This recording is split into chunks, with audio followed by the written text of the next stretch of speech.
आपने देखा होगा पांडव कुमार अर्जुन को एक बार भगवान श्री कृष्ण ने गीता का ज्ञान सुनाया। अर्जुन को एक बार गीता का ज्ञान सुनाया, अर्जुन देवलोकों में मुक्त हो गया। सुखदेव मुनि ने एक बार राजा परीक्षित को श्रीमद् भागवत की कथा सुनाई और परीक्षित की मुक्ति भी वैकुंठ धाम को हुई एक बार सुनाने की।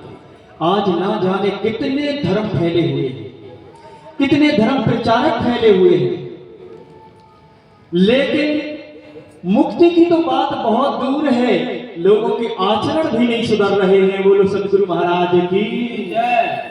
क्यों नहीं सुधरते?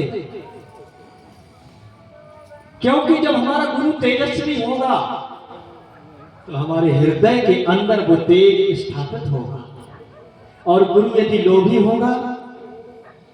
कभी सुखदेव मुनि ने राजा परीक्षित से कहा कि नहीं तुम्हें 50,000 रुपए लगे तब भागवत सुनाए, या 50 पैसे दे दो तब हम भागवत सुनाए? कभी कहा? नहीं कहा। इसीलिए सत्य गुरु मिला तो सत्य शिष्य को भी मुक्ति मिली। कभी भगवान कृष्ण ने कहा कि मैं इतना अमूल्य ज्ञान सुना रहा हूं जो आज तक कोई भी इस वाणी को नहीं कह सका, और पार्थ अर्जुन से कहा कि मुझे तो गुरु दीक्षिणा चाहिए।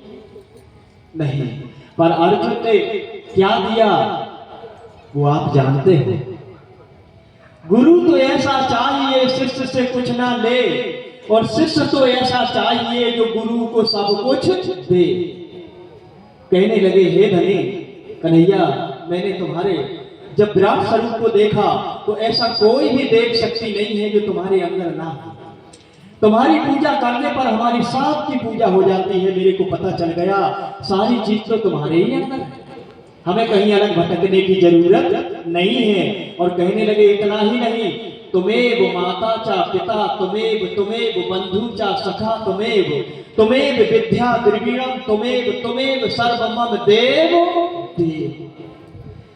मैंने अपने माता पिता को भी तुम्हारे अंदर देखा। जब सारा विराट दिखाई दिया तो ऐसा कोई नहीं था जो अर्जुन को दिखाई ना देता। बोले हमारे माता पिता भी दिखाई दिए कि वो आप ही उनको चेतन शक्ति दे रहे हो, और मैंने अपने को भी तुम्हारे अंदर देखा। समझना कृष्ण क्या चीज है, कृष्ण क्या तत्व है। लोग कहते हैं कि प्रणामी लोग तो कृष्ण की बात करते हैं, अन्य से तो हमें छुड़ाते हैं, पर वो सच्ची हृदय से हमारे सत्संग को समझे नहीं। कृष्ण का वो सत्संग है, अनंत अनंत शक्तियां जिनको तुम जानते नहीं हो वो कृष्ण के अंदर मौजूद है। सारा ब्रह्मांड कृष्ण से प्रकट होता है। वो सारी शक्तियों की पूजा वही करता है जो कृष्ण की पूजा करता है। एक ही साधे सब सत, क्योंकि कृष्ण के अंदर ही सारी शक्तियां हैं। तुम्हें अलग अलग किसी मंदिर मस्जिद में ढूंढने की जरूरत नहीं है। उस परम तत्व को जो लखा दे। तो मेरे प्यारे सुंदर साथ जी, धाम धनी श्री राज श्यामा जी की कृपा से ये ब्रह्मांडी सत्संग समारोह में आप पधारे हुए हो, तो हम इतना ही कहना चाहते हैं। एक भजन के 4 स्तर हैं, उन स्तर से आप समझ लोगे कि मेरा अस्तित्व क्या है, और मेरे ब्रह्मांड का अस्तित्व क्या है, सदगुरु का अस्तित्व क्या है, और मेरे प्राणों के नाथ पूर्ण ब्रह्म परमात्मा की महिमा क्या है। चलते हैं, आपको गीत के साथ कुछ समझाने का भी प्रयास करूंगा। तो हमें राज राज कहना है, हमें कृष्ण कृष्ण कहना है,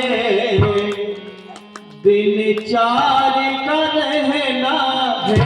हमें कृष्ण कृष्ण कहना है, हम राज राज कहना है, दिन 4 का रहना है।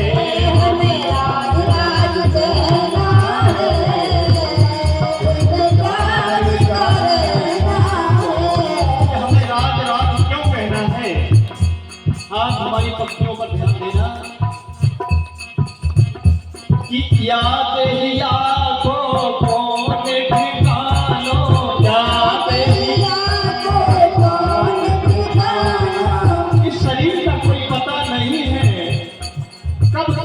धक्का में चला जाए।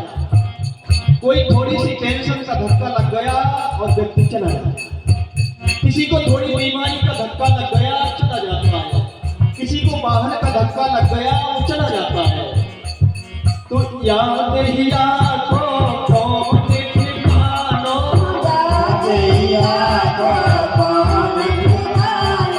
जाने कब होए जाए रवानो, जाने कब होए जाए रवानो,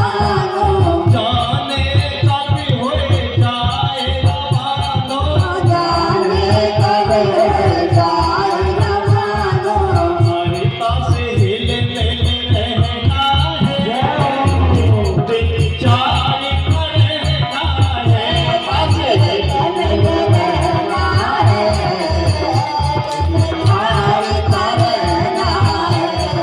कृष्ण कृष्ण कहना है,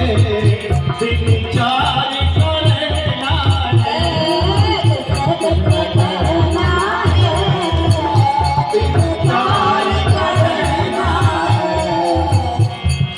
जगत तमाशा झूठा सपना।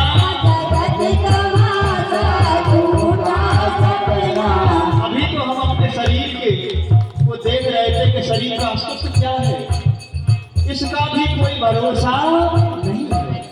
अब देखते हैं ये जगत जिसमें हम बैठे हैं, 14 लोग ब्रह्मांड में, इसकी क्या दशा होती है। जगत तमाशा झूठा सपना,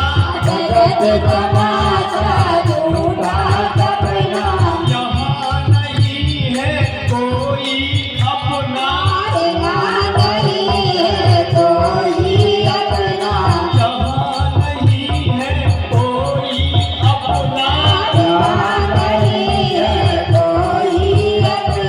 इसको हम अपना अपना कहते हैं, सारे जीवन भर कहते रहे, लेकिन आज तक किसी ने किसी को अपना नहीं बना पाया। कि अपने साथ रख के आखिर उसे अकेले ही जाना पड़ेगा। कितना भी प्रिय मित्र हो, कितने भी सेवा करने वाले माता पिता हो, लेकिन अलग अलग ही जाएंगे। कोई भी अपने साथ जाने वाला नहीं है, कोई भी अपने साथ रहने वाला भी नहीं है। जगत तमाशा